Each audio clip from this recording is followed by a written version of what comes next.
कलिकालानले दत्तान् जीवान् स्त्रातुं समुद्यतः राजचन्द्रसुधा सिन्धुर्नमस्तस्मै स्मराम्यहम् मोक्षमार्गस्य नेतारं वेत्तारं कर्मभूभृतां ज्ञातारं विश्वतत्त्वानां वन्दे तद्गुणलब्धये अज्ञानतिमिरान्धानां ज्ञानाञ्जनशलाकया चक्षुरुन्मीलितं येन तस्मै श्रीगुरवे नमः। સત્શ્રોતને નમસ્કાર, તારક ત્રિપુટીને નમસ્કાર, મહાવિત્રોને નમસ્કાર, મહાવિત્રો સમાન મુરબ્બીઓ મુમુક્ષોને નમસ્કાર, અસીમુપકારીને નમસ્કાર. પરમ કૃપાળુ દેવ પ્રણીત વચનામૃતજી ક્રમાંક 15.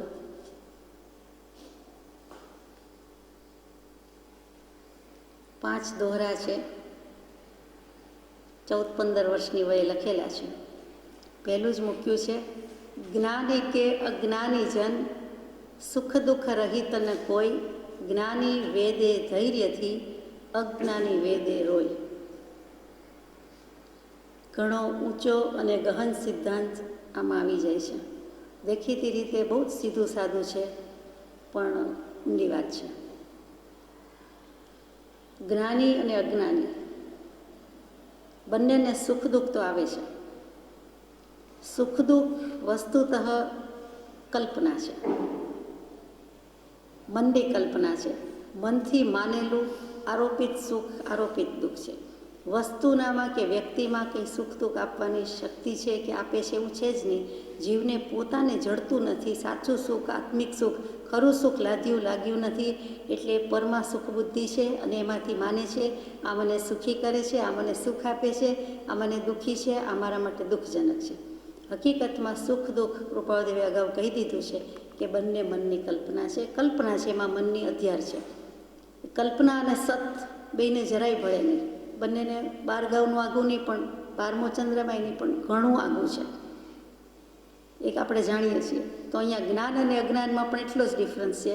તો વાત કરતા હતા કે સુખ દુઃખ તો બંને કલ્પના છે, છતાં આરોપિત સુખ છે, એટ્રીબ્યુટેડ સેન્સ છે, કે માન્યું છે. ચાલો, માન્યતા છે, કલ્પના છે. તો જે રીતે સુખ માન્યું છે, જે રીતે દુઃખ માન્યું છે, તે બંનેને આવે છે.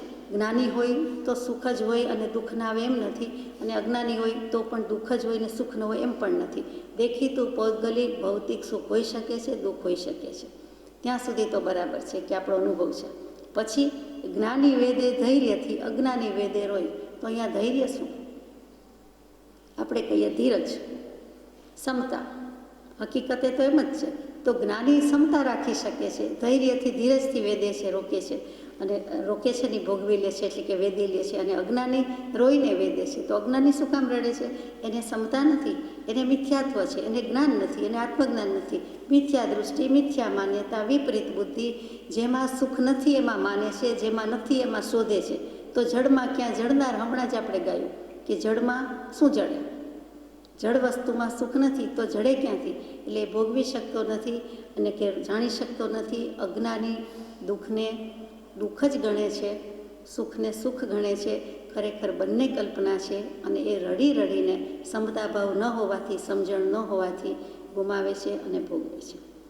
જ્ઞાની અજ્ઞાનીનો ડિફરન્સ. પહેલાં જ્ઞાની ધૈર્યથી વેદે એની વાત કરીએ છીએ.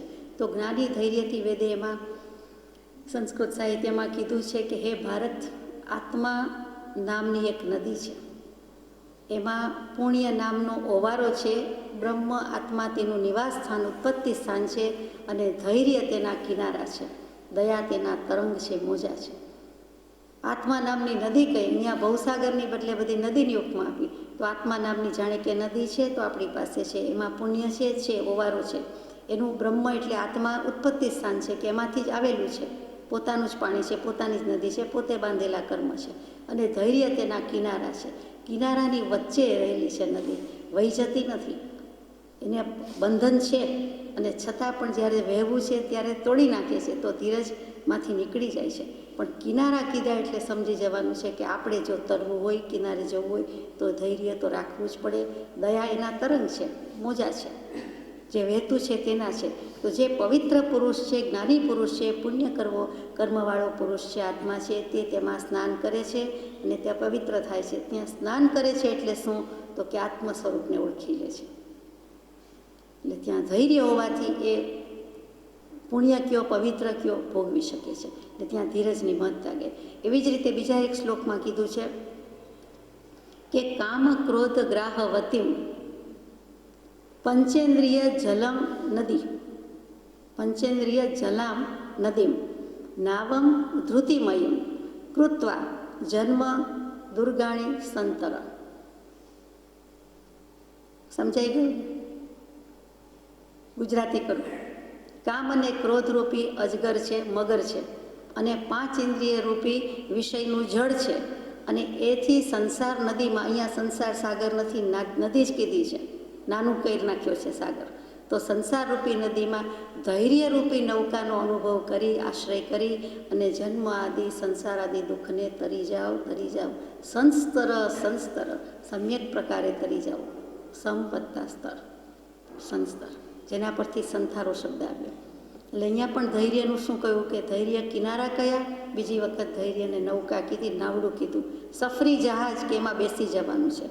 અને હજી એથી આગળ તો કે ધૈર્ય વૃત્તિવાન ગરીબ બની ગયો હોય તો પણ તેનો ધૈર્ય ગુણ કોઈથી ભૂંસી શકાતો નથી. અગ્નિને અધોમુખ કરવામાં આવે તો પણ તેની જ્વાળા કદી નીચેની બાજુ જતી નથી.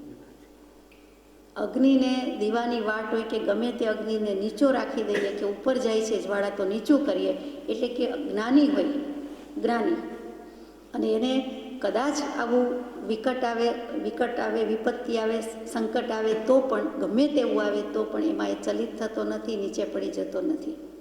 એ હંમેશા અગ્નિની શિખા શાખા જે કે ઉર્ધ્વગામી છે એમ હંમેશા એ ઉન્નતિ આબાદી જ કરે છે. એ પડી જતો નથી, યાને કે રોતો નથી અને ધીરજ ગુમાવતો નથી, ગમે તેટલું હોય.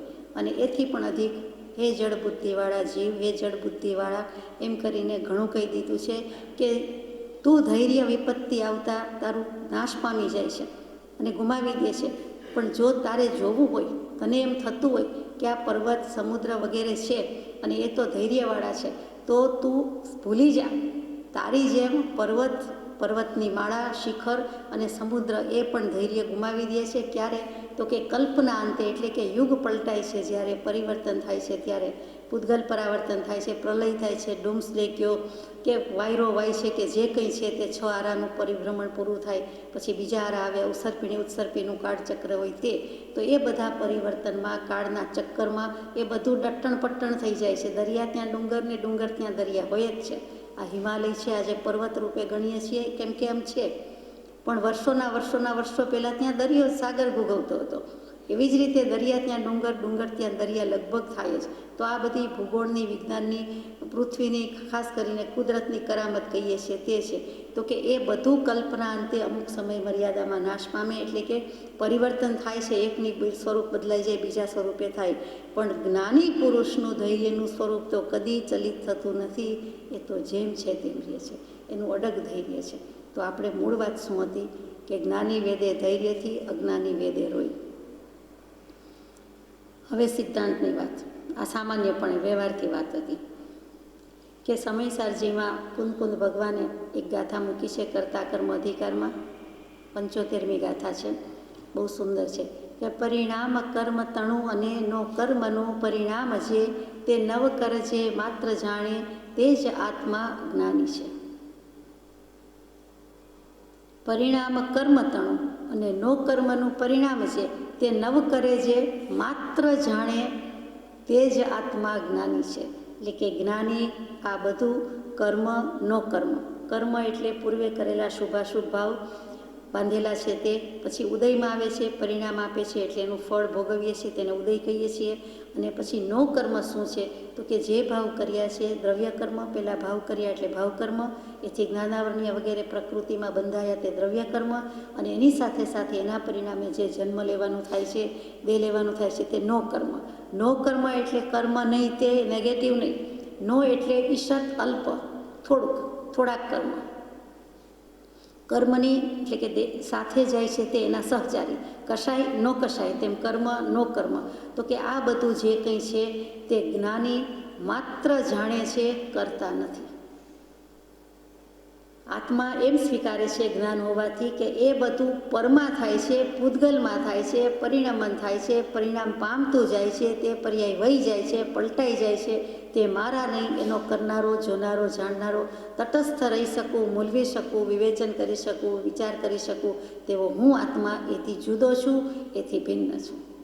કર્મ જડ છે, મારી જાત જુદી, એની જાત જુદી. કર્મ જડ છે, હું ચૈતન્ય છું.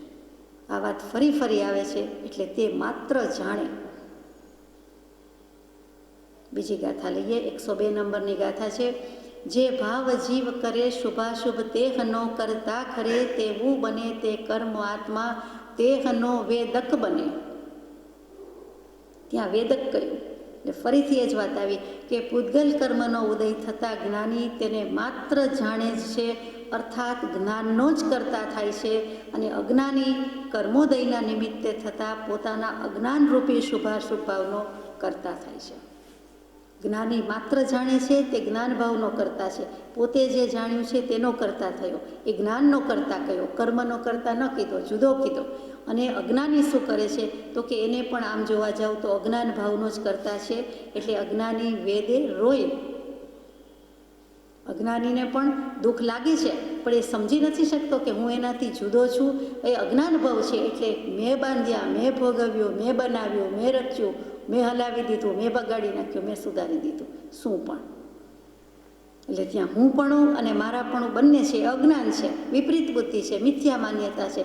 તે જીવ કાંઈ કર્યું નથી, તું કાંઈ કરી શકે એમ નથી. કૃપાદેવ જેવા કે એક તણાખલાના 2 કટકા કરી શકવાની પણ અમારામાં સત્તા નથી. એ કઈ અપેક્ષા એ કહે છે કે આત્મા કરતા નથી અને કરતા છે તો કોનો કરતા છે? સ્વભાવ પરિણીતે નિજ સ્વરૂપનો કરતા છે. આત્માનું કરતા પદ આવ્યું ને કે આત્મા અકર્તા. જ્ઞાન દશામાં જ્ઞાની હંમેશા કહી શકે આત્મા અકર્તા છે, અને કરતા ભોગતા છે તે અજ્ઞાન દશામાં છે, વિભાવ દશામાં છે. એટલે અહીંયા જ્ઞાની માત્ર જાણે છે. કેવું છે? જ્ઞાની માત્ર પોતાના જ્ઞાનરૂપ ભાવનો કરતા છે, અજ્ઞાની પોતાના અજ્ઞાન ભાવનો કરતા છે. અર્થાત પરભાવનો કરતા જ્ઞાની કે અજ્ઞાની કોઈ નથી. પણ અજ્ઞાનીને અણસમજણ છે. અજ્ઞાન કહેતા જ અણસમજ છે, એટલે ભૂલ કરે છે. તે પરને પોતાનું માને છે, પોતે તેમાં તાદાત્મ્ય અધ્યાસ સાધે છે કે મેં મારું સુધર્યું, બગડ્યું, હલાવ્યું, અથવા હું કોઈનું કાંઈ કરી શકું એમ છું, તેમ ભયંકર ભૂલ છે. કોઈનું કરી શકતું નથી. એક દ્રવ્ય બીજા દ્રવ્યને કાંઈ કરી શકતું નથી. આ મહાસિદ્ધાંત છે તે ધીમેકથી કૃપાળદેવે મૂકી દીધો છે. કેમ કે વેદે શબ્દ ઉપર ખૂબી છે. અહીંયા આવ્યું ને કે જ્ઞાની વેદે ધૈર્યથી. પહેલાં ધૈર્યની વાત લઈ લીધી, ધીરજ ગુણની વાત લીધી, પછી વેદે આવ્યું. તે વેદે એટલે શું? તો કે વિદ એટલે જાણવું, ટુ નો. વિદ પરથી વિદ્યા, વિદ્વાન, વિદુષી વગેરે શબ્દો આવ્યા. તો અહીંયા જ્ઞાની જાણે છે. વેદે એટલે જાણે છે. આપણે હંમેશા વેદે શબ્દ આવે એટલે જાણે કે વેદના ભોગવતા હોય, પછી બહુ વળી વિચાર કરીએ તો શાતા અને અશાતા એ અર્થમાં લઈ જઈએ છીએ. એટલે વેદે આવે ત્યારે આપણને જાણવું એ ભૂલી જવાય છે. વેદે એટલે જાણે કે ભોગવે, શાતા ભોગવે કે અશાતા ભોગવે એવો અર્થ થઈ જાય છે. હકીકતમાં વેદે કહેતા જાણે. આ સિદ્ધાંત ગળે ઉતરી જાય તો આપણું કલ્યાણ થઈ જાય કે જ્ઞાની વેદે ધૈર્યથી, અજ્ઞાની વેદે રોય. આગળ જવું કે આમાં જ વાત કરવાની છે? આગળ બીજી ગાથા છે. મંત્ર તંત્ર ઔષધ નહીં, જેથી પાપ પલાય, વિતરાગ વાણી વિના અવરન કોઈ ઉપાય. મંત્ર તંત્ર શું? મંત્ર મનના ત્રાયતે ઇતિ મંત્ર, કે મનનું રક્ષણ કરે છે, મનને રક્ષણ પમાડે છે તે મંત્ર.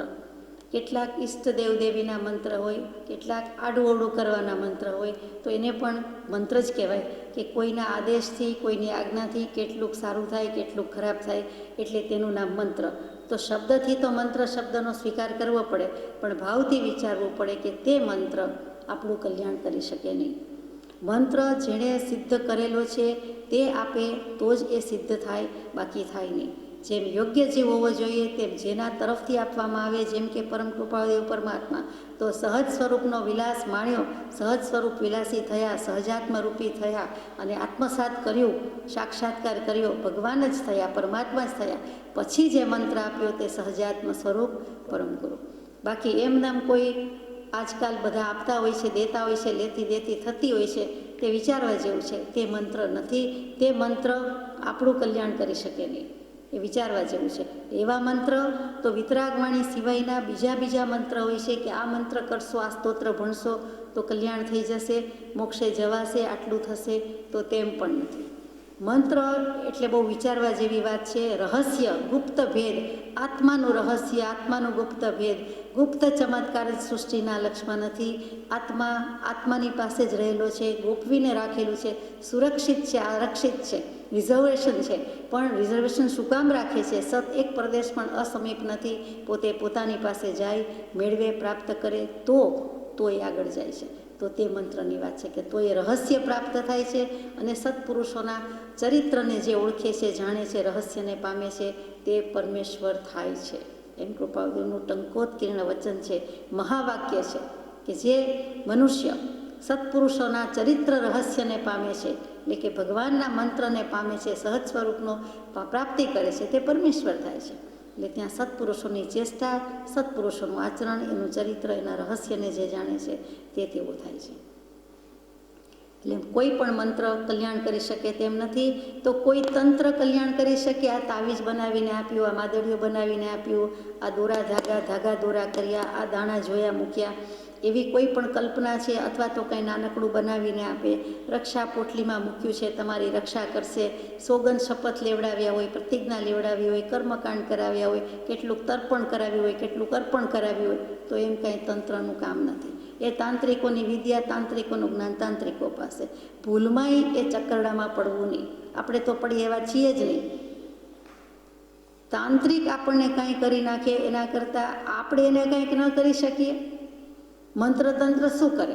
આપણે એટલે આપણી પાસે જે મંત્ર છે, વિતરાગવાણી છે, તેની વાત છે. આપણે કંઈ કરી શકીએ એમ નથી, આપણે કરવું નથી. પણ મંત્ર તંત્રમાં કોઈ દિવસ એવી રીતે પડવા જેવું નથી. એ શક્તિ જે હશે તે મેલી વિદ્યા જેને કહેવાય, મલિન વિદ્યા કહેવાય, તેનું આપણે કામ શું છે? આટલો આપણો ભાવમળ, રાગદ્વેષ વગેરે દશા ઓછી છે, અવદશા ઓછી છે કે જેથી કરીને બીજું પાછું મલિન વિદ્યા લાવવું, એટલે એમાં ક્યારેય પડવા જેવું નથી. કેટલાકને આમાં ઘણો જ રસ હોય છે અને હજી ન આવડતું હોય તો શીખવાનો પ્રયાસ કરે છે. એટલે કહેવાય જાય છે કે આમાં કદી ક્યારેય પડવું નહીં. રોમે રોમે રોગ નીકળે અને લક્ષ્મી ડટ્ટણ પટ્ટણ થઈ જાય, નીકળી જાય, જતી રહીએ, ગમે તેવી નિર્ધનતા આવે, ગરીબાઈ આવે, રોમે રોમે રૂવે રોગ આવે કે આગ લાગે, પણ આમાં ફેર ન પડે. આ શ્રદ્ધા, આ વિતરાગની, સર્વજ્ઞની શ્રદ્ધા કે આ બધામાં પડાય જ નહીં, આ બધું હોય જ નહીં, કરી લ્યો ને એક વાત પૂરી થાય, એમ ન ચાલે. ત્યાં શ્રદ્ધામાં મોટું પંક્ચર પડ્યું. કેમ શ્રદ્ધા નથી? કેમ કચાશ છે? કેમ પ્રતીતિ નથી? એમાં પછી મંત્ર તંત્રમાં નૈવેદ્ય વગેરે પણ આવી જાય. નાને પાયે ને મોટે પાયે એ બધું જ આવી જાય. બીજી કોઈ શ્રદ્ધા નહીં, બીજું કાંઈ નહીં. ભયંકર મોટા રોગ હોય છે તો એમ કહે કે આ મંત્રાવી દઈએ, મટી જાય. કર્મનો ઉદય કોઈ મંત્રી શકે? કર્મનો ઉદય જે હોય તે તો જીવે ભોગવવો જ પડે, એમાં મિનમેખ નથી. તો એ મોટો સિદ્ધાંત છે કે મંત્ર તંત્ર ઔષધ નથી કે જેથી આપણા પાપ જતા રહીએ. વિતરાગવાણી વિના અવરના કોઈ ઉપાય. એવું વિતરાગવાણીમાં શું છે કે જેથી એને જ સર્વોત્કૃષ્ટ ઉપાય બતાવ્યો છે? વિતરાગવાણી કેવી હોય? તો કે વિતરાગવાણી જીનેશ્વરની વાણી, અનંત અનંત ભાવ ભેદથી ભરેલી ભલી, અનંત અનંત નય નિક્ષેપે વ્યાખ્યાની છે. એમાં બધા વિશેષણ મૂક્યા છે, એટલે મારે કોઈ ઉપમા આપવી ઘટતી નથી. આપું તો મારી ઘટે, પણ તેમ છતાં વાત તો કરવી પડે. એટલે આપણને વાત કરવાનું મન થાય કે ભગવંતની, જીનેશ્વરની વિતરાગની વાણી કેવી હોય? તો કે યથાર્થ વક્તા તો તે જ છે કે જેની વાણી વાણી કહી જાય છે. એ વાણી ખરી ખરી કહેવાય. ખરી વાણી ખરે છે, એટલે કે દિવ્ય ધ્વનિ ઓમકારનો નાદ. ખરી રિયલી રિયલ, અને ખરી એટલે વાણી ખરી એમ. વહી પ્રવહી એટલે એ ખરી વાણી ખરી, તો કે તે દિવ્ય ધ્વનિ. અને તેના ગુણ કેવા, તો કે 34 અતિશય, 4 અતિશય મુખ્ય, બાકી 34 અતિશય, 35 પ્રકારની વાણીના ગુણ, અને 1008 ઉત્તમ લક્ષણ ગુણે કરીને સહિત એવા જીનેશ્વર દેવ, એની વાણીના 35 ગુણનો વિચાર કરીએ કે કેવી હોય. માર્ગાનુસારીના પણ 35 ગુણ, અને જીન ભગવંતની વાણીના પણ 35 ગુણ. બહુ જલ્દી વિચારીએ કે સર્વ પ્રકારે સમજાય તેવી, યોજન પ્રમાણ સંભળાય તેવી, પ્રૌઢા, ગંભીર, સ્પષ્ટ, સંતોષકારક, દરેકને એમ થાય કે મને જ કહે છે તેવી, પુષ્ટ અર્થવાળી, એટલે કે બાળક માટે પણ આશય ભરેલી હોય અને વિદ્વાનને પણ આનંદ થાય તેવી, પૂર્વાપર અવિરુદ્ધ, મહાપુરુષને છાજે તેવી, સંદેહ રહિત, ભાષા અને વ્યાકરણના કોઈ પણ દોષ વિનાની, આત્મસિદ્ધિજી શાસ્ત્રની જેમ તત્વની વાત પણ સરળ લાગે તેવી રીતે, જ્યાં જે શોભે તે જ કહે તેવી, 6 દ્રવ્ય અને 9 તત્વના જ્ઞાનને પ્રગટ કરે, પુષ્ટ કરે, પ્રયોજન સહિત જ હોય. શું સમજ્યા, સમજાય છે કાંઈ, કે પછી એમ કે એમ હતું કે, એવા બધા નિરર્થક શબ્દો તેમાં ન હોય. પદ રચના સહિત 6 દ્રવ્ય 9 તત્વની પટુતા વાણીમાં નીતરતી હોય તેવી, મધુર વાણી, પારકો અર્થ જણાય, પારકો મર્મ જણાય ન આવે તેવી, એટલે કે બીજાનું રહસ્ય ઉઘાડું કરીને વાત ન કરે, બીજાના દોષ પ્રગટ કરીને વાત ન કરે તેવી, ધર્મ અર્થ પ્રતિબદ્ધ, એટલે કે આત્માર્થનો જ સાર નીકળતો હોય. ધર્મ અને અર્થ, આત્મા અને અર્થ, આત્મા અને ધર્મ વચ્ચે જ જેનો બંધન હોય. દીપ સમાન પ્રકાશયુક્ત, સ્વસ્તુતિ અને પરનિંદા ન કરે, પોતાના વખાણ ન કરે, આપવડાઈ ન કરે, અને પરની નિંદા ન કરે. કર્તા, કર્મ, ક્રિયા વગેરેના સંબંધવાળી અધૂરા વાક્ય ન મૂકી દીધા હોય.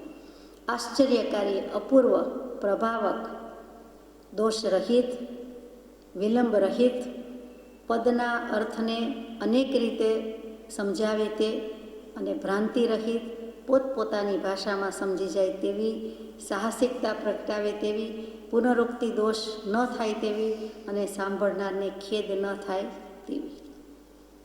સાંભળીને ખેદ ન થાય, અજંપો થતો હશે કે અરે હું ભ્રાંતિમાં જ છું, પણ એને જીનેશ્વરની વાણી સાંભળીને, જીનવાણી સાંભળીને સામે આનંદ પણ એટલો જ થાય કે હો, વસ્તુ ધર્મ આ પ્રમાણે છે, વસ્તુનું સ્વરૂપ આ રીતે મૂક્યું છે, આ અનાદિકાળથી સનાતન કાળથી ચાલ્યો આવતો ધર્મ છે, અને આત્માનો ધર્મ આત્મા પ્રમાણે બીજા બધા શબ્દોનું અવલંબન નથી. બોલવું પડે, વાણી માધ્યમ છે એટલે આપણે કંઈક કહેવું પડે. વાણીઓ બ્રાહ્મણ, પટેલ, ધીસ, ધેટ બધું, પણ નાનો મોટો, બાળક, યુવાન, વૃદ્ધ, આમાં કાંઈ નથી. આત્મા તે આત્મા, અને આત્માને આત્માનો ધર્મ પ્રમાણે તે આત્મધર્મ આત્મા થઈને બોલ્યો છે. સ્વરૂપને જેમ લાગ્યું છે, વળગ્યું છે, ઓળખ્યું છે, પછી બોલ્યો છે તે અર્યંત, તે જીનેશ્વર, તે વિતરાગ. અને તેનું પણ આપણને દ્રવ્ય ગુણ પર્યાયથી ઓળખાણ થાય, તો આપણે પણ તેવા જ થઈને રહીએ. એટલે તેવી વાણીનો અતિશય કીધો છે. એટલે મંત્ર તંત્રથી કાંઈ થતું નથી. વિતરાગ વાણી વિના અવરને કોઈ ઉપાય. શું કામ થાય, તો કે આવી વાણીથી આપણને જળચેતનનો ભેદ પડે છે, જીવાજીવનું જ્ઞાન થાય છે, અને આ ફાઇનલી હિતાહિત, ભક્ષ્યાભક્ષ્ય બધો વિવેક થઈ જતા છેલ્લે દેહ અને આત્માનો વિવેક, આત્મજ્ઞાન પણ થઈ જાય છે. માટે તે કરવા જેવું છે.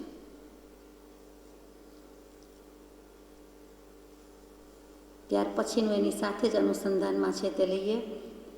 વચનામૃત વિતરાગના પરમ શાંત રસમૂળ, ઔષધ જે ભવરોગના કાયરને પ્રતિકૂળ. વિતરાગના વચનામૃતથી જે કંઈ થાય છે તે થાય છે. ભવરોગ મૂક્યો, ઔષધ જે ભવરોગના. ભવ આપણે જે લઈને બેઠા છીએ તે, જે દેહમાં, જે ભવમાં બેઠા છીએ, મનુષ્ય ગતિ, મનુષ્ય યોનિ, મનુષ્ય ભવ, તો કોઈ પણ ભવ એ રોગ છે, એ આપણે માનીએ છીએ. આપણને ક્યાંક તમારી તબિયત સારી, તો પ્રેમથી કહેવાય જાય કે ભગવાનની કૃપા, ઈશ્વરની કૃપા, સદગુરુની કૃપા, બધું સારું છે, કંઈ પ્રોબ્લેમ નથી, તકલીફ નથી. શાતા વેદનીયનો ઉદય સારો છે, દેહની શાતા છે. દેહની શાતા છે કહીએ, પણ આ ભવ છે, હું દુઃખી છું, આ જન્મ મરણ કરવા પડે છે, સંસાર તાપ છે, તો હું દુઃખી એમ લાગતું નથી. તો ભવને રોગ કેવી રીતે કીધો? જો ભવ રોગ લાગે તો એનો દર્દી હોય તો એને એમ થાય કે હું માંદો છું, દર્દી છું, તો દર્દ લાગે. તો દર્દ લાગે એટલે અહેસાસ થાય, મહેસૂસ થાય, અને તો એનું નિવારણ થાય, એનું નિદાન થાય, એનું નિવારણ થાય. તો અહીંયા ભવ રોગ કેવી રીતે છે? તો કે શરીરનો રોગ હોય છે તે શરીર ઉપર આક્રમણ કરીને ઘેરી લે છે. તેમ આત્માને ભવરોગ શું કરે છે કે આત્માના જ્ઞાન દેહ ઉપર આક્રમણ કરે છે, જ્ઞાનને આવરણ કરી દે છે, મોટામાં મોટું કામ કરે છે. એટલે શરીર અને ભવરોગની આખી સરખામણી કરવાની છે. રોગ, શારીરિક રોગ, દેહરોગ કેવી રીતે છે, ભવરોગ કેવી રીતે છે. તો પહેલું તો બરાબર છે કે શરીર પર આક્રમણ કરે તેવી રીતે જ્ઞાન દેહ પર આક્રમણ થાય છે. પછી શરીર પ્રત્યેક પરમાણુમાં વ્યાપ્ત છે. શરીર ઉપર રોગ પ્રત્યેક પરમાણુમાં વ્યાપ્ત છે. જુઓ, ક્યાંય વાગે અને જે જગ્યાએ લોહી નીકળે કે સ્ક્રેચ થાય ત્યારે એમ થાય કે હાથે પગે ફ્રેક્ચર થયું, એટલો જ અવયવ દુખે છે, ત્યાં જ તૂટફૂટ થઈ છે ને ત્યાં જ લોહી વયું છે. દેખીતી રીતે સાચું છે, બાહ્ય રીતે તેમ જ છે, પણ ખરેખર આખા શરીરના આત્મપ્રદેશો એ દુઃખ વેદતું હોય છે. પણ જ્યાં વાગ્યું કે પડ્યા કે જે થયું ત્યાં વિશેષ પ્રચુર માત્રામાં વેદનીય થતી હોવાથી તે આપણે એમ કહીએ છીએ કે ત્યાં વાગ્યું છે, અહીં દુખે છે. બાજુમાં આંગળી મૂકીએ તો કે એના ત્યાં દુખતું નથી. ખરેખર આત્મપ્રદેશ તો ભોગવે જ છે, વેદે જ છે.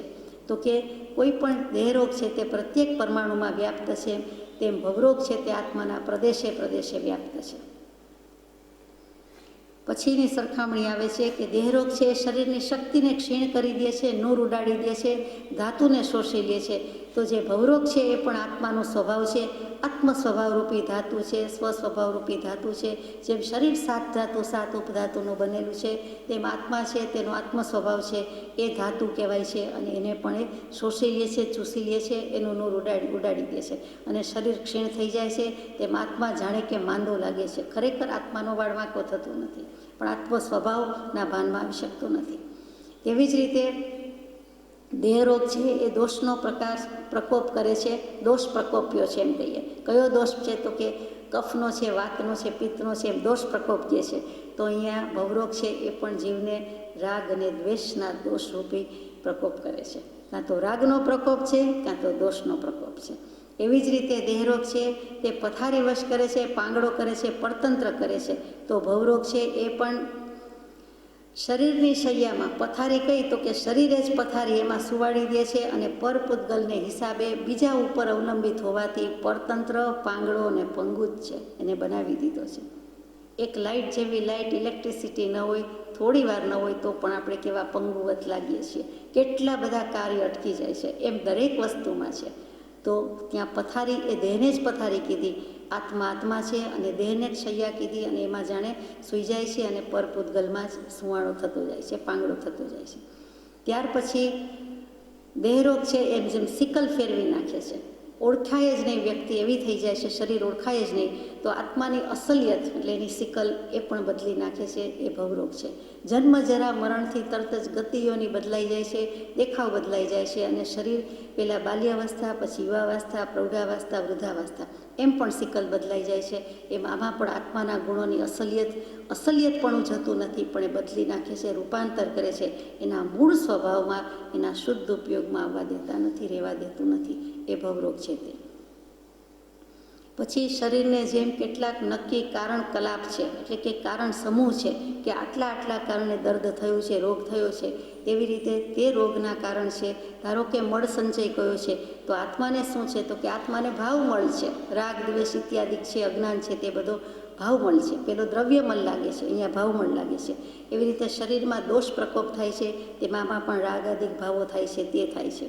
એવી જ રીતે પ્રકૃતિ વિરુદ્ધ આચરણ કર્યું હોય તો શરીરમાં રોગ આવે, કે ઋતુ પ્રમાણે ન વર્ત્યા હોય, આહારની માત્રા પ્રમાણે ન વર્ત્યા હોય, ઠંડી ગરમીનો ખ્યાલ ન રાખ્યો હોય, ઋતુના ફળની બદલે વિરુદ્ધ આહાર કર્યો હોય, જુદી રીતે કર્યો હોય, તો અહીંયા પણ સહજ સ્વાભાવિક આચરણ ન કર્યું હોય, એટલે કે સહજ સ્વભાવમાં ન રહ્યા હોય. એ ભવરોગ તો જ મારી નાખે છે ને, તો જ દર્દી રહીએ છીએ ને, કે સહજ સ્વભાવનું ભાન નથી, વિભાવ પરભાવ કર્યા કર્યો છે. એટલે ભવમાં જન્મ લેવો પડે છે ને ભવ કરવા પડે છે.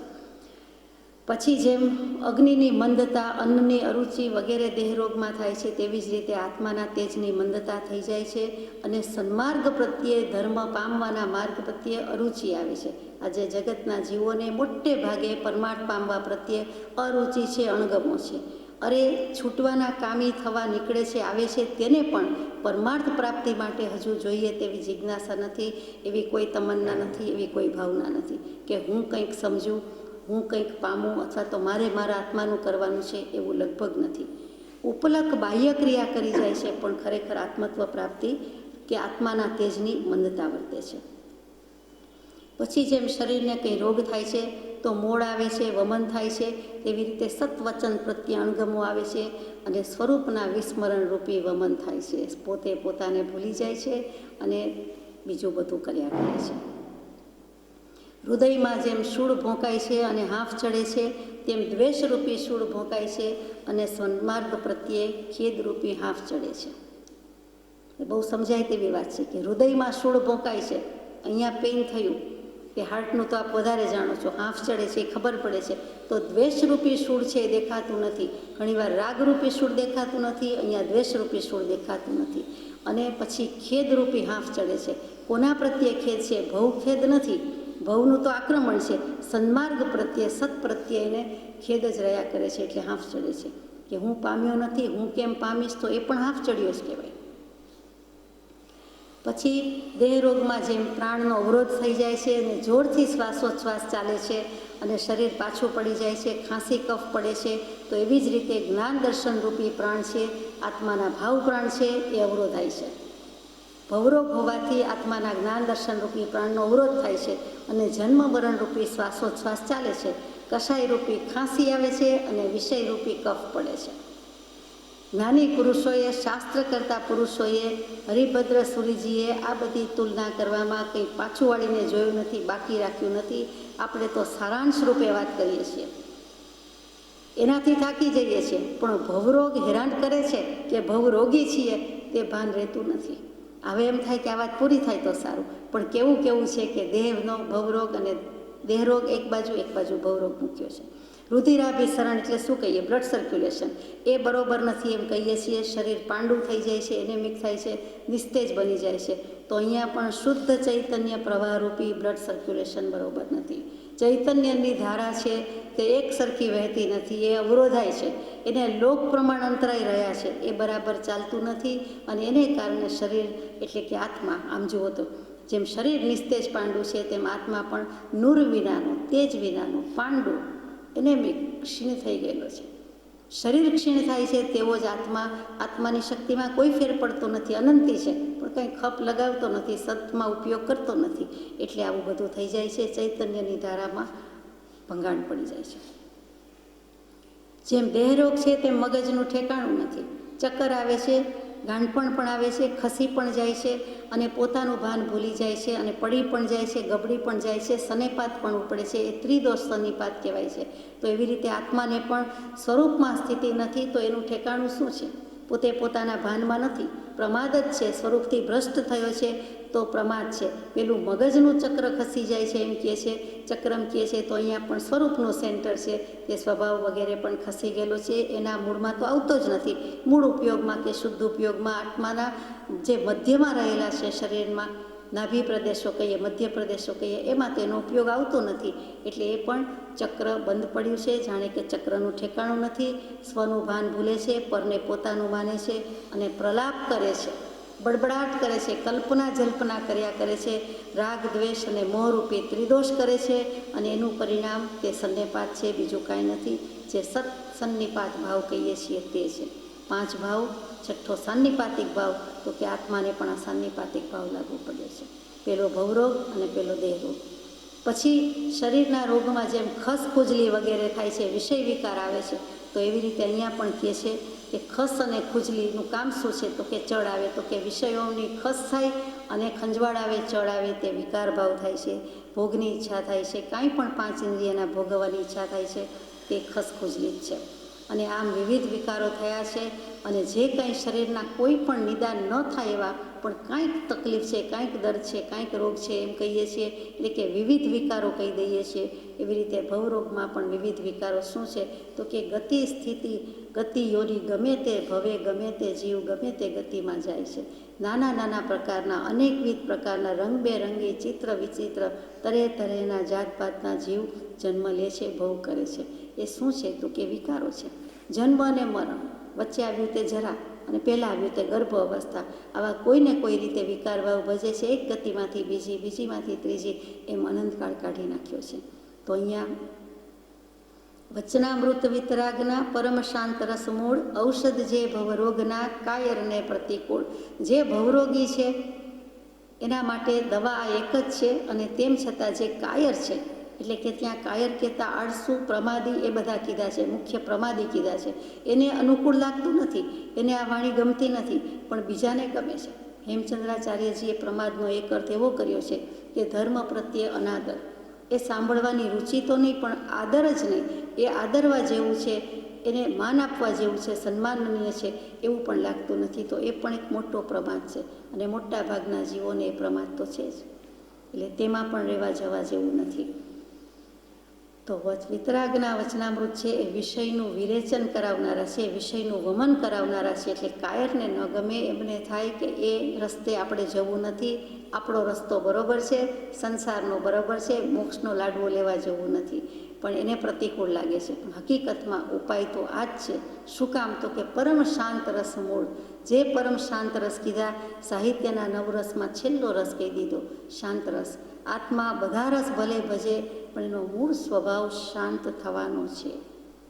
માટે જ વારંવાર શાંતિ શાંતિ શાંતિ શાંતિ પાઠ કરીએ છીએ, પહેલાં કે પછી. એનો મૂળ સ્વભાવ શાંત થવાનો છે.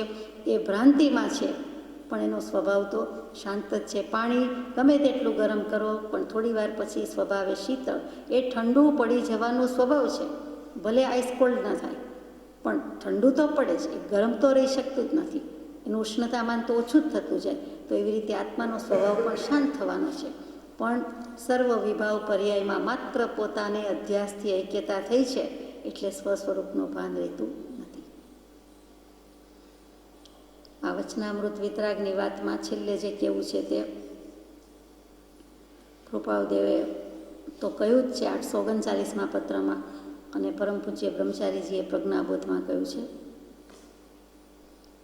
જે ભવ કારણ જ્ઞાન અનાદિથી ભાન ભૂલાવી કુમાર્ગ બતાવે, તે ક્ષણમાં ભવ નિવૃત્તિ કારણ સમ્યક દર્શન સૂર્ય બનાવે.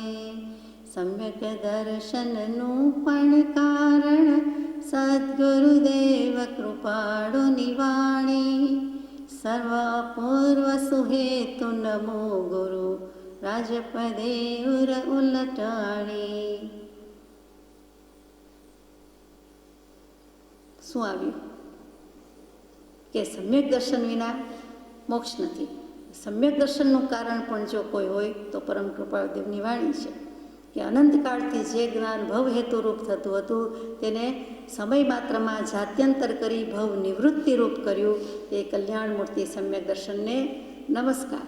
એટલે સમ્યક દર્શન કરીશું તો એના માટે વચનામૃત વિતરાગના અહો સત્પુરુષના વચનામૃત મુદ્રા ને સત્સમાગમ, સુષુપ્ત ચેતનને જાગૃત કરનાર, પડતી વૃત્તિને સ્થિર રાખનાર અથવા કરનાર, અને દર્શન માત્રથી પણ નિર્દોષ અપૂર્વ સ્વભાવને પ્રેરક.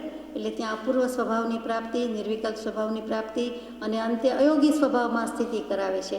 એટલે એ જ વસ્તુ કહી કે ત્યાં સ્વભાવથી લીધું મંગલાચરણમાં, અને અહીંયા આ રીતે મૂક્યું છે. તો ભગવાનને કહીએ કે વચનામૃત વિતરાગના પરમ શાંત રસ મૂળ, અમને પણ તેવા શાંત રસની પ્રાપ્તિ હજો. શાંત રસની પ્રાપ્તિ કેમ નથી એ પણ તરત જ મૂકી દીધું કે જન્મ જરા ને મૃત્યુ મુખ્ય દુઃખના હેતુ, કારણ તેના બે કયા રાગ દ્વેષ અણહેતુ. સર્વ વિભાવ પર્યાયમાં માત્ર પોતાને અધ્યાસથી ઐક્યતા, એ જ વસ્તુ આવી કે જન્મ જરા ને મૃત્યુ એ દુઃખના હેતુ છે, દુઃખના કારણ છે. સાચી વાત છે. કારણ તેના બે કયા રાગ દ્વેષ અણહેતુ. પણ પહેલાં આપણને એવું લાગે છે, જો ભવરોગ લાગે તો ચોક્કસ લાગે કે ભવરોગ છે, દુઃખી છીએ. તો ભવ શું કામ થાય છે તો કે જન્મ જરા ને મૃત્યુ, એને ભવ કહેવાય છે.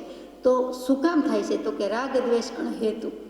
એને રાગ દ્વેષ સિવાય બીજું કોઈ કારણ નથી. જે કંઈ છે તે રાગ દ્વેષ છે. એ વિના કારણે કે સકારણ પણ દંડાયા કરે છે. એટલે રાગ દ્વેષ કરે છે માટે જન્મ જરા મરણ છે. એટલે આ વસ્તુ આખી અહીંયા આવીને ઊભી રહી કે શું કામ રાગ દ્વેષ કરીએ છીએ. યશો વિજયજી મહારાજે કહ્યું, બધું વાંચ્યા ભણ્યા પછી કહી દીધું કે સંસારમાં એવું શું સુખ છે કે જે સુખમાં રાચવાની જે ઈચ્છા રહ્યા કરે છે, રાખ્યા કરે છે. 479 પત્ર, 420 પત્રમાં 1-2 લીટીનો પત્ર કૃપાળદેવે પાને ચડાવ્યું છે. અને સૌથી બધું ભણીને છેલ્લે કહી દીધું કે ભગવદ્ ભક્તિ એ જ મોક્ષ પામવાનો રસ્તો છે. આટલું શાસ્ત્ર અધ્યયન, આટલું વાંચન મનન પણ છેલ્લે પણ ત્યાં ભગવદ્ ભક્તિનો અર્થ બહુ વિશાળ અર્થમાં હોય. તે યશો વિજયજી મહારાજે કીધું. અહીંયા વાત કરતા હતા કે જન્મ જનાર અને મરણ એ મુખ્ય દુઃખના હેતુ. હવે રાગ શું અને દ્વેષ શું? રાગ કોને કહેવાય? તો કે રંગ ઉપરથી રાગ શબ્દ આવ્યો. આપણો ઉપયોગ રંજિત થાય છે કાં તો બીજાને રંજિત કરીએ છીએ, એટલે ઉપયોગ ચૂકી જાય છે. મૂળ શુદ્ધ ઉપયોગ એમાં રહેતો નથી અને અશુદ્ધતાને ભજે છે. શુભ કરે છે, અશુભ કરે છે. એટલે કાં તો શુભ કરે, અશુભ કરે એટલે અશુદ્ધ ઉપયોગ થયો. એટલે ત્યાં મોટામાં મોટી ભૂલ છે અને રાગ થઈ જાય છે.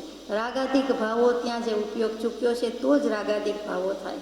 એટલે રાગનો અર્થ કરવો પડે કે રાગ એટલે જ ઈચ્છા, મૂર્છા, કામ, સ્નેહ, મમત્વ, અભિનંદ, પરિતોષ, અભિલાષા, વિષયોમાં પ્રીતિ. આ બધા રાગના પર્યાય શબ્દો છે. કેટલીક વખત એક નાનીશી ઈચ્છા થાય તો એ રાગ છે. કેટલીક વખત મૂર્છા થાય, મોહ મમત્વ થાય, આસક્તિ થાય તો એ પણ છે. કેટલીક વખત કોઈ પણ વસ્તુ પ્રત્યે કામ જાગે તો એ પણ રાગ કહી દીધો. ક્યારેક કોઈ પ્રત્યે સ્નેહ થાય તો એ પણ રાગ કીધો. ક્યારેક ગૃધતા એટલે લોભ થાય. નાની નાની વસ્તુ માટે કે વાત માટે જે કંઈ લોભ વૃત્તિ જાગે છે કે એ તો આમ છે એટલે આમ, અહીંયા આમ છે એટલે આમ, આની પાસે આમ છે એટલે, તો ત્યાં આપણે પણ એ ભાવમાં રાગ કર્યો કહેવાય. એ ભાવ કર્યો એટલે રાગાધિક ભાવમાં ગયું. એવી જ રીતે પરિતોષ. પરિતોષ તો સારો શબ્દ છે, સંતોષનો ગુણ છે, પણ ત્યાં લોભના અર્થમાં કહી દીધું છે કે એ પણ એક રાગ છે કે આપણને ઘણીવાર સંતોષ થઈ જાય છે કે હાશ આ કામ પૂરું થઈ ગયું. એ શું છે? વિચારીએ તો રાગમાં જાય કે દ્વેષમાં? રાગમાં જાય. આ શાસ્ત્ર પૂરું થઈ ગયું, સંતોષ થયો. શું સંતોષ લેવા જેવું છે? શાસ્ત્ર પૂરું થયું પણ આત્માની પરિણતિ થઈ, શુભ થયું. એક સમજવા માટે છે દૃષ્ટાંત. તો ત્યાં તે પરિતોષ એ પણ રાગ છે. ત્યાં શાસ્ત્ર પ્રત્યેનો અને મેં વાંચવાનું પૂરું કર્યું કે મેં સાંભળવાનું પૂરું કર્યું કે મેં આટલું કરી લીધું કે આ મારી 36મી માળા, 36 માળા પૂરી થઈ ગઈ, 3 માળા પૂરી થઈ ગઈ, ક્રમ પૂરો થઈ ગયો. ત્યાં જે સંતોષ પરિતોષ આવ્યો એ દ્વેષ નથી પણ રાગ જરૂર છે. અને કોઈ પણ વસ્તુની અભિલાષા, સત પામવાની જિજ્ઞાસા, અભિલાષા, વિકલ્પ બધી છૂટ છે. બાકી અભિલાષા તે અભિલાષા. કંઈક મહાન થવાની, મોટા થવાની કંઈક ઈચ્છા એષણા રહી છે તે બધો રાગ છે. અને વિષયોમાં પ્રીતિ એ તો લગભગ છે જ. સાચું ખોટું, સારું ખરાબ વિષયો પ્રત્યે થયા જ કરે છે. 5 ઇન્દ્રિયના વિષય ભાન ભૂલાવે છે તો એ બધી રાગ વૃત્તિ છે. એટલે રાગ અને દ્વેષ વશાત આ બધું થયા કરે છે. શિક્ષા પાઠ 101 નંબર પણ યાદ રહી જાય તેવો. મોક્ષમાળાના 108 પાઠમાં 101મો નંબર અને એમાં સ્મૃતિમાં રાખવા યોગ્ય 10 મહાવાક્ય. આખું શાસ્ત્ર યાદ ન રહે, આખું વચનામૃતિ યાદ ન રહે, આખી મોક્ષમાળા યાદ ન રહે. એક જ વચન જો પરિણામ પામે તો પણ મોક્ષ થાય. તે કહ્યું તો કે રાગ વિના સંસાર નથી અને સંસાર વિના રાગ નથી. આટલો જ ખેદ થાય, આટલો જ ભાવ આવે કે હું રાગ કરું છું. આટલું જ જાણ્યું કે રાગ વિના સંસાર નથી. રાગ કોને કહેવાય? રાગનું સ્વરૂપ સમજાય. અને આપણે ક્યાં રાગ કરી રહ્યા છીએ? રાગાધિક ભાવ, રાગાધિક બુદ્ધિ ક્યાં છે તે. અને પછી જો એ ન કરું તો સંસાર નથી. અને જો સંસારમાં છું તો સંસારમાં છું, સંસારમાં રહેવું પડે છે. એનો અર્થ જ એ છે કે પૂર્વે રાગ દ્વેષ કર્યા છે અને કદાચ હજુ પણ કરી રહ્યા છીએ કે નહીં તેનું ચકાસવાનું છે. આટલું જ યાદ રાખવા જેવું છે. રાગ વિના સંસાર નથી અને સંસાર વિના રાગ નથી. પછી દ્વેષ. રાગનો પ્રતિપક્ષી કહીએ તે દ્વેષ. દ્વેષ કહેતા શું? તો કે ક્રોધ કરીએ છીએ, ગુસ્સો કરીએ છીએ કે આવે છે કે કોઈને આવે છે એ દ્વેષના ભાંગામાં જાય. અદેખાઈ, ઈર્ષા, અસૂયા એનું સામ્રાજ્ય પણ જોરદાર છે. ક્રોધથી બચે છે તો ઈર્ષાની આગમાંથી બચતો નથી. અને પછી સાથે સાથે ઘૃણા, નફરત એ બધા ભાવો કરે છે તે બધા દ્વેષના સ્વરૂપ છે. રાગ અને દ્વેષ, ગમા અને અણગમા, મોટે પાયે રાગ દ્વેષ નથી કરતા તો રતિ અરતિ કરીએ છીએ. લાઇકિંગ, ડિસલાઇકિંગ, આ ગમે, આ ન ગમે, આ ઓછું ગમે, આ વધારે ગમે, એ તો લગભગ હર પળ કે હર સમય ચાલુ હોય છે, હર ઘડી ચાલુ હોય છે. તો એ બધું જ સંસારનું કારણ છે, ભવરોગનું કારણ છે. તો જન્મ, જરા અને મૃત્યુ મુખ્ય દુઃખના હેતુ. અને કારણ તેના બે કયા? રાગ દ્વેષ અને હેતુ. તો રાગ દ્વેષ વશાત હવે શું દુઃખ થાય છે? ભવરોગ છે, પૂર્વે તો થઈ ગયું, પણ હવે રાગ દ્વેષ કરીએ તો શું? તો કે જન્મ, જરા, મૃત્યુ તો ઊભા જ છે.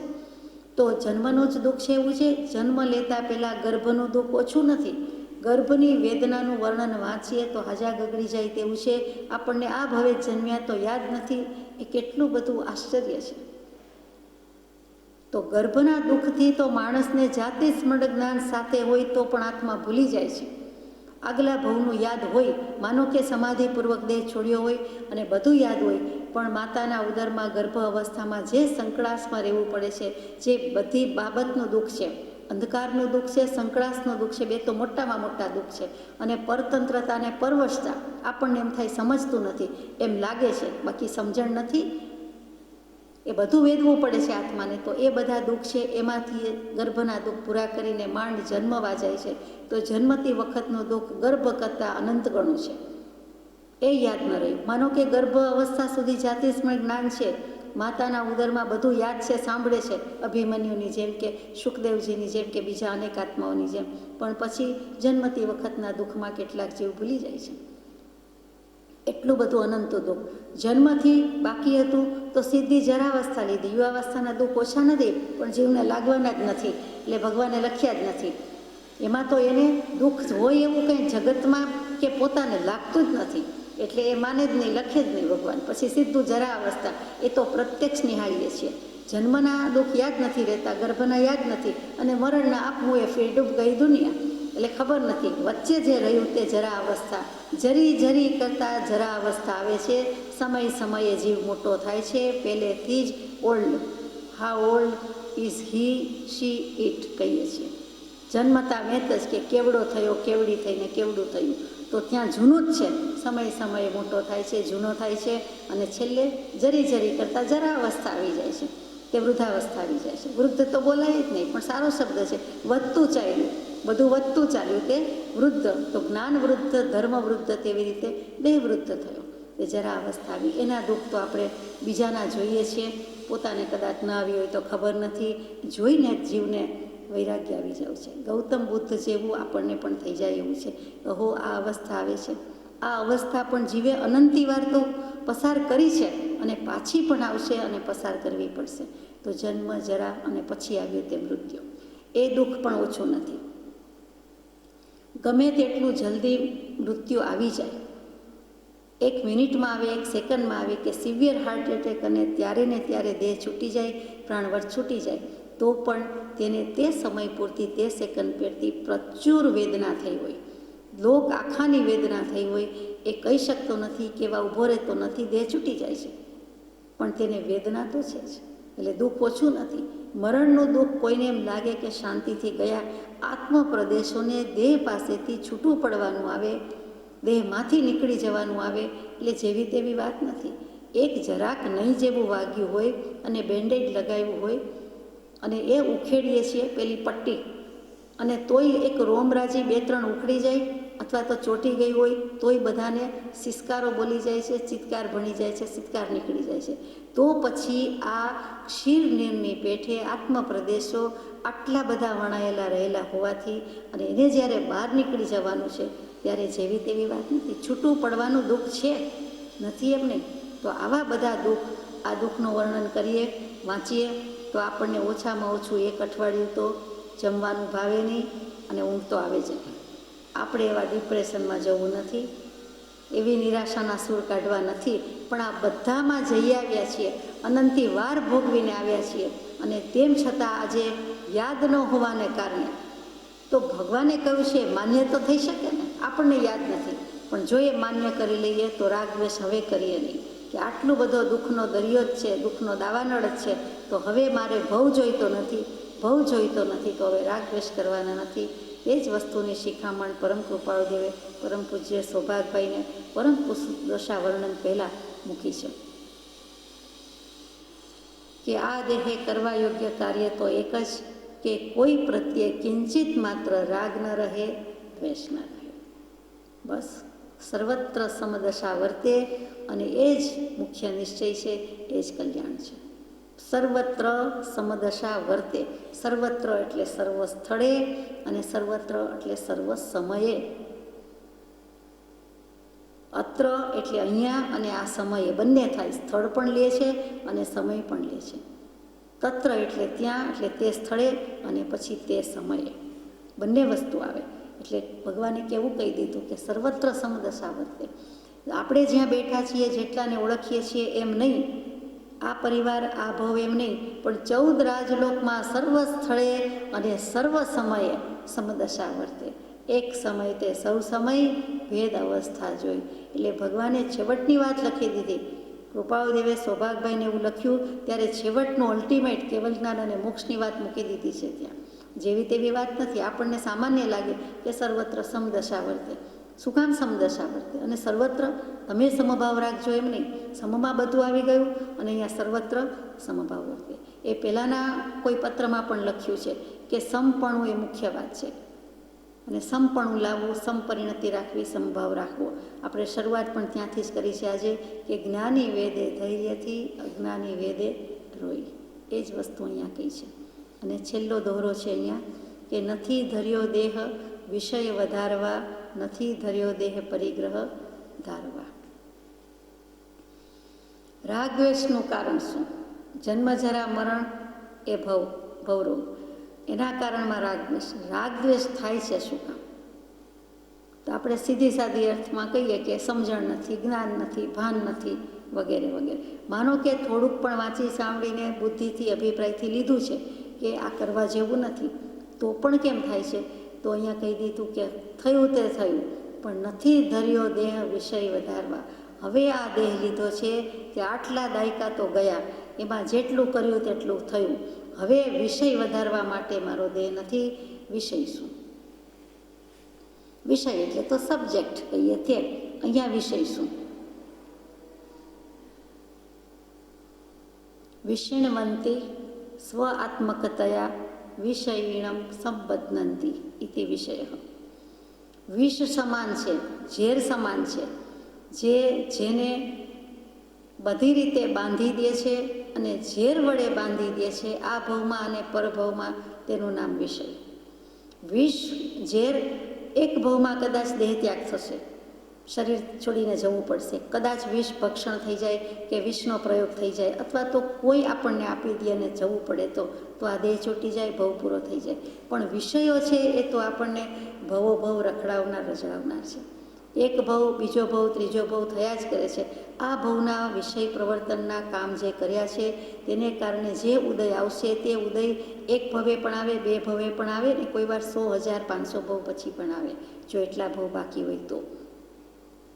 માનો કે એટલા ભવ બાકી નથી કોઈને, તો પણ જેટલા ભવ બાકી છે તે ભવે પણ એ કોન્સન્ટ્રેટેડ થઈને પણ આવવાનું તો છે, એ જવાનું તો નથી, ભોગવવું તો પડવાનું જ છે. એટલે બધો વિચાર થાય કે વિષય શું? તો કે 5 ઇન્દ્રિયના વિષય કહીએ છીએ તે. જીનાગમમાં વિષય કહીએ છીએ ત્યારે 5 ઇન્દ્રિયના વિષય. વેદાંત દર્શન 10 ઇન્દ્રિય અને 11મું મન કહીને 11 ચામાં ચીડિયા કહે છે.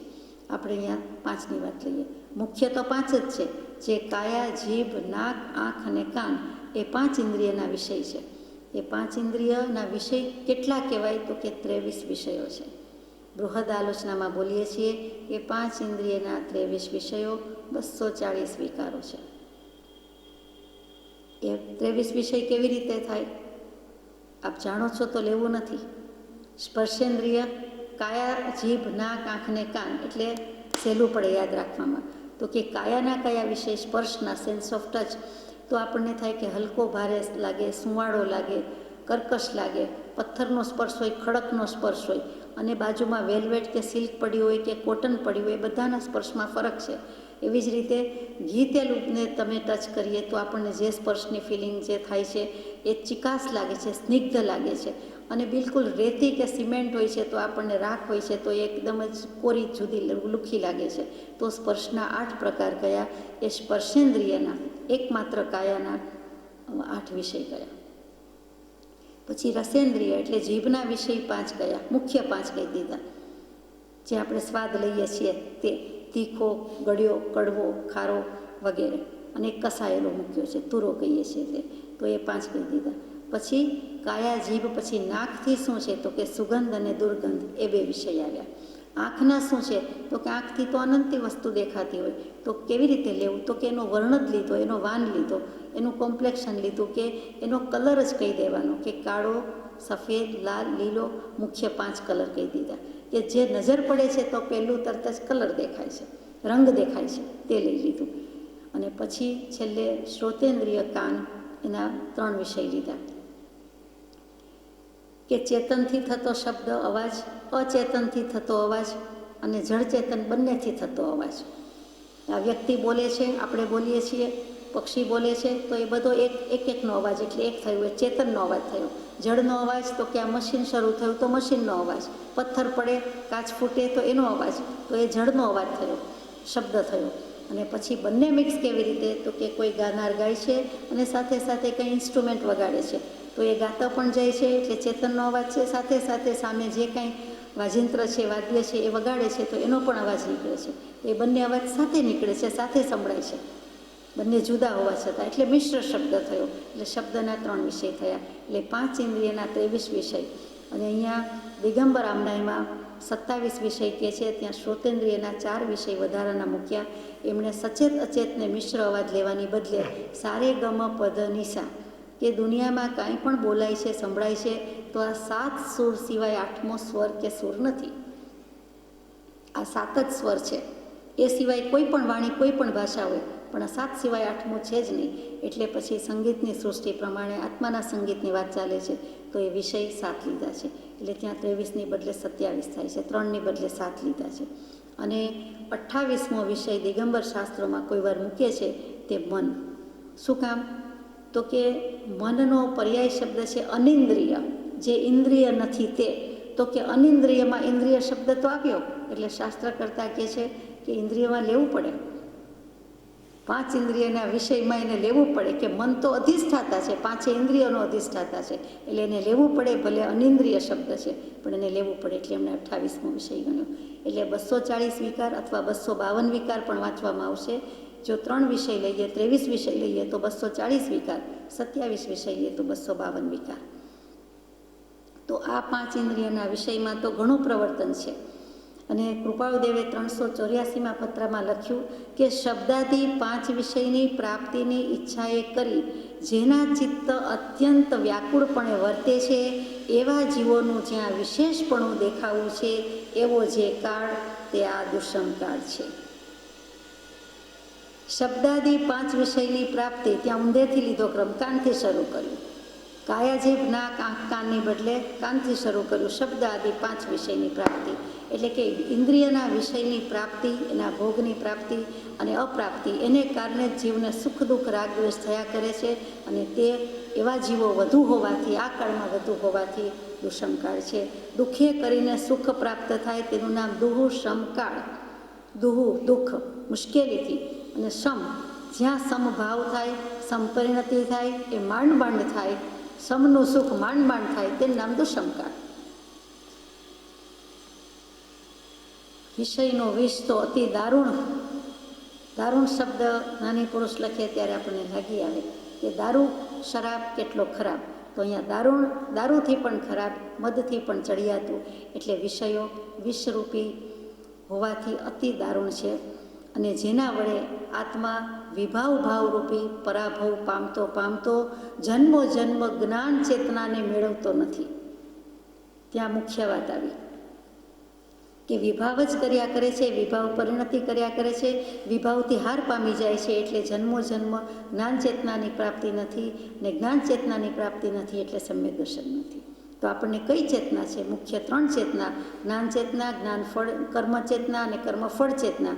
તો જ્યાં સુધી જ્ઞાન ચેતના નથી, સમ્યક દર્શન નથી, ત્યાં સુધી હંમેશા જીવો કર્મ ફળ ચેતના અને કર્મ ચેતના જ ભોગવે છે.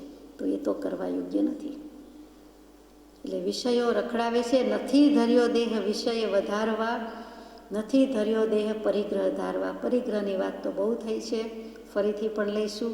ચારે બાજુથી ગ્રહણ કરી જાય છે, ગ્રસી જાય છે તે પરિગ્રહ, આંતર પરિગ્રહ અને બાહ્ય પરિગ્રહ. પરિગ્રહ 9 ગ્રહ કરતાં પણ ચડિયાતો છે. 10મો ગ્રહ પરિગ્રહને મૂકવામાં આવે છે. ચારે બાજુથી ગ્રહણ કરે છે. મિથ્યાત્વ 4 કશાય 9 નો કશાય એ અંતરંગ પરિગ્રહ, અને ધન ધાન્ય ધાતુ વગેરે 10 પ્રકારનો બાહ્ય પરિગ્રહ. આજે આરંભ પરિગ્રહના પુષ્પમાં જ આપણે ગાયું છે, વાંચ્યું છે, તો તે કરવા જેવું નથી. ઇન્દ્રિયો તમને જીતે અને સુખ માનો, તે કરતાં તમે તેને જીતો અને સુખ માનો, આનંદ માનો, અને તો પરમપદ પ્રાપ્ત કરશો. એ મહાવાક્યનું 6થું વાક્ય છે, તે આપણે યાદ રાખવા જેવું છે. ઇન્દ્રિયો આત્માને જીતી જાય એમ નહીં, આત્મા જીતેન્દ્રિય થાય અને પરમપદની પ્રાપ્તિ કરી લઈએ. તે જ શુભેચ્છા. સજાત્મ સ્વરૂપ પરમ ગુરુ.